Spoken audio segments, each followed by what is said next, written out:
Hey everybody, my name is Steve and I wanted to give you a quick look at this Weber cooking grate that I just got in. This is a 22 inch.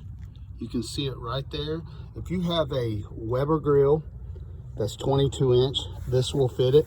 Now I'm using it for a different purpose. I have a Solo Bonfire Stove.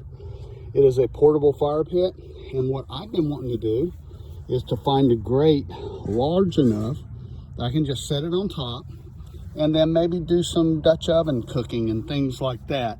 So this Weber cooking grate is gonna fit that purpose great. Now here's something that I like about it, and I think you'll like about it. On both sides you have handles, so that's very helpful. But here's the neat feature. Looky here, see how that flips up? So if you needed to add some charcoal or whatever, and it does it on both sides. So that's a really neat feature of this Weber cooking grate. So I hope you've enjoyed this, and hey, if you're looking for this, hopefully it will serve its purpose for you.